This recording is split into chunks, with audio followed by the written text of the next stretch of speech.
Water signs, tignan natin ano po ang mensahe para sa iyo ngayong araw. Keep in mind po na ito ay general reading lamang, so hindi po lahat ay makaka-relate. So be open-minded. Sa mga hindi pa po nakasubscribe dito sa ating channel, please subscribe na po kayo and palike na din po ng ating video.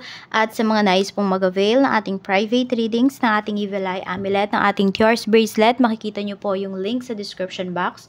Tarot Intentions by Aliana Reyes. Ayan po. So, meron tayo ditong Moonlit Unity. Use understanding to have greater emotional balance. So, ayan po. Intindihin nyo daw kung ano ba yung mga nangyayari sa life ninyo ngayon. Okay? So, mas naiintindihan ninyo or mas iniintindi ninyo yung mga bagay-bagay, mas less po yung, sabihin natin, mas less yung problema na darating, or kung may darating man na problem, masusolusyonan nyo po kaagad kasi iniintindi nyo ano ba yung nangyayari. Diba? Hindi kaagad kayo yung tipo ng tao na nagre-react basta-basta. So, tingnan pa po natin ano pa yung mensahe para sa'yo ngayong araw. Ano ba yung mga pwedeng mangyari sa'yo today? Ano po mga pwedeng mangyari kay water signs, Cancer, Pisces, and Scorpio Spirit Guide ngayong araw na ito? We have the Star. Okay, so may reconciliation dito. Ayan, kung meron man kayong nakaaway, may pag-aayos dito. May nakasamaan man po kayo ng loob. Meron tayo ditong The Tower. Ayan. So, may mga pagbabago dito sa life mo. Pero more on healing kasi yung dadalhin nitong sitwasyon na ito pagdating sa buhay mo. Yan. Tignan pa natin ano pa yung mensahe. We have the Fool. Okay. Meron tayong Knight of Cups. Meron bang naliligaw sa inyo dito? Or meron ba kayong liligawan? Water signs. Ayan po. Pwedeng yung liligawan na to, pwedeng ito ay hindi lang naman pagdating sa, kunwari, romantic relationship, hindi ba? Hindi naman lang romantic yung nararamdaman nyo sa isang tao. Pwedeng yung iba po sa inyo, susuba kayo dito sa isang digmaan para saan? Sa inyo pong negosyo.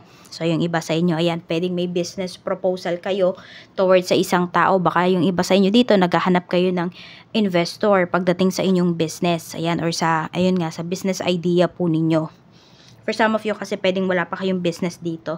Pwedeng yun nga, naghahanap pa po kayo ng potential, hindi potential client, potential investor po ninyo. We have Knight of Wands. Medyo may takot ka na nararamdaman dito. Pero kasi nafe-feel ko naman, water signs, though natatakot ka dito, is hindi yun yung mas nangingibabaw sa'yo.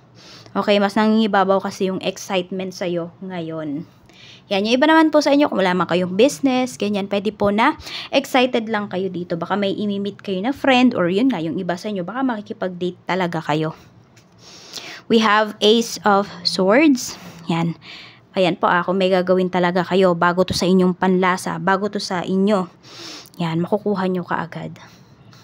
Yung parang hindi ka makapaniwala, talaga nakuha ko kaagad yung isang na yan, yung isang, sabihin natin, yung isang deal na yan, na close deal ko yan. Ayan po. Kung meron naman dito, naghanap kayo ng work, yan, nag-apply kayo ng work, yung iba sa inyo, ayan, tingnan mo, makukuha mo talaga yung trabaho na yan. We have 5 of Coins. Tignan pa po natin. We have 3 of Coins. Okay. So, ayan. Yung iba, magkakaroon na kayo ng sarili ninyong pera. Diba? Wala nang magpaparinig sa inyo dito na kayo ay pakainin. Water signs. Na kayo ay walang natutulong. Napabigat po kayo dito. Diba? Ayun lang, mag-ingat kayo. So, alam ko, meron yung iba sa inyo, babawian kayo. I mean, parang babawi kayo dun sa tao na mga tumulong sa inyo. Pero hinay-hinay lang, okay? Mag-ipon ka pa rin dito. I-workout mo pa rin yung pera mo. Tignan pa natin, we have Queen of Swords. Ayan, mukhang ito yung nagpaparinig lagi sa'yo. Ayan. Pero alam mo, yung pagpaparinig ng taong to ay nakatulong naman sa'yo na para ma-push talaga na ikaw ay maghanap ng trabaho. We have Page of Coins. Pwedeng nanay mo to. Ayan, 7 of Cups. Oh, more on ini-encourage ka talaga nung taong to.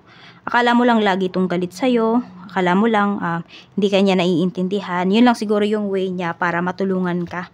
'Di ba? Yung i-encourage ka through hurtful parang tough love, alam mo 'yun. 'Di ba? Kaya lang nakakasakit nga lang talaga yung mga sinasabi niya sa iyo. So ayun, kung kayo naman po ay Ayan. Kayo ay nasa trabaho. Medyo mag-iingat po kayo dito. You should focus ha. Yan, kasi kung nasa cashier po kayo, yung iba sa inyo, pwedeng mawalan kayo dito ng benta. I mean, ano ba, kulang ba? Hindi siya nagtatali. So, mag-iingat po kayo. Water signs. Diba sabi nga, parang pera na naging bato pa. Baka ganun yung mangyari dito. Tapos, meron ba dito, kumukuha kayo ng bahay? Meron ba dito nag-housing loan? Meron ako nakikita. Ayan. Or meron ba kayong pinapagawang bahay kasi mukhang may pag-uusap. So, ayan, magpapagawa ng bahay more on yung iba sa inyo. Parang ganon. Ang energy na pinapakita dito. So, parang wala pa kayong final na yung gusto nyo ba talaga. Ganyan po. Or kung meron man dito mag-housing loan kayo, tignan nyo po. Ayan o, kasi parang naghahanap yung iba sa inyo. Tignan nyo kung saang lugar. Yung kunwari, yung bahay na nagustuhan nyo. I-visit nyo muna po. Bago kayo mag-bid. Kasi baka mamaya may nakatira, mahirapan po kayong paalisin. Ayan. Tignan natin. Or may nagpapalis ba sa inyo dito pagdating sa lupa? Sa lupang kinatitirikan ng bahay po ninyo. Yan. So, baka kailangan yung ayusin kung mayroon mga kailangan ayusin ng mga papeles po dyan. Tignan natin. We have 8 of Cups. Okay. We have 4 of Coins. Okay, nakikita ko kasi dito may magsosolo. Gusto nang magsolo. Gusto nang lumipat ng bahay, ganyan. So, kung meron na po kayong asawa, pwedeng gusto nyo nang bumukod. Or kung kayo naman po ay meron ng trabaho, ayan, at medyo malayo talaga yun sa bahay po ninyo, pwede po na kayo ay mangungupahan na or magbo-boarding yung iba sa inyo. So, nandun din kasi na makakatipid kayo sa pamasahe, tsaka sa oras po. Tapos yun, yung iba sa inyo din, gusto nyo lang talagang mabuhay ba mag-isa, ganun. Yan o, we have Ace of Wands. Gusto nyo maging independent. Tignan natin, ano pa yung mensahe. The Lovers. Okay. Meron naman dito, sasama na ba kayo sa person nyo? Meron dito makipag-live-in na sumasakit yung ulo ng nanay nyo. Ng parents ninyo. Tutol sila. Meron ba dito tutol sa relationship ninyo? 8 of Wands. Ayun o, meron talaga magre-relocate na. Or kayo, water signs, baka may asawa na kayo. Pero ayaw pa rin kayong palisin ng parents nyo dyan sa bahay. Ayun, kaya lang kasi kung toxic na yung nangyayari, diba? Toxic na kayo, nagiging toxic kayo sa isa't isa. Huwag mong sabihin na sila lang yung toxic, diba? Pwedeng kayo mismo, kayo sa isa't isa ay nagiging toxic na kayo sa isa't isa. Yan, yung mga nakatira sa bahay. So, parang mas mabuti pa, diba? Na bumukod na nga lang talaga kayo, lalo na yung mga may asawa dyan. Para may privacy din kayo. Kasi ayun, may tumututol talaga dito. Yan po. Or ganito, meron ba kayong tampuhan ng person mo ngayon? So, parang nag-e-explain. May nag-e-explain dito, pero pinapatigil. Alam mo yun, parang ayaw niya mo nang marinig yung explanation mo. Parang hindi pa siya ready. So, yun naman, pag ganun, huwag nyong pilitin kung hindi pa ready yung person nyo. Pagdating sa kung ano man yung explanation or kung ano man yung gusto niyang sabihin po sa inyo. Kasi baka mag-away lang kayo lalo dito.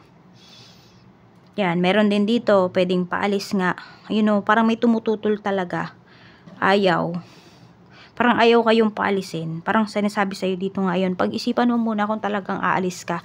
Iba sa inyo, pwedeng kasi nag-iisa lang kayong anak. Kaya siguro ganyan din yung parents ninyo sa inyo. Ayaw kayong paalisin. Yan, meron ba ngayon sumasakit yung ulo sa inyo dito ngayon? Water signs, ayan o. Ang sakit ng ulo nyo, parang ang dami yung problemang iniisip. Okay, yung mga problema po ninyo, may solusyon po yan. Siguro lang may mga problema kayo na hindi talaga siya kayang solusyonan ngayong araw na ito. Pero meron din namang mga bagay na mga simpleng problema nyo lang po na kayang-kayang solusyonan. Okay, so yan, do not lose hope po ngayong araw na ito. Tsaka be productive daw. Ayan yung sinasabi sa inyo ni Universe. Maging productive kayo. Ayan po, at kung lalabas naman kayo ngayong araw, may bibilhin kayo, mas maganda po kung ilista nyo na lang. Para hindi kayo na out of budget. 'Di ba? Hindi sumusobra yung expenses po ninyo. So, ayan lang po. Maraming salamat. Mag-iingat po kayo always and more blessings to come.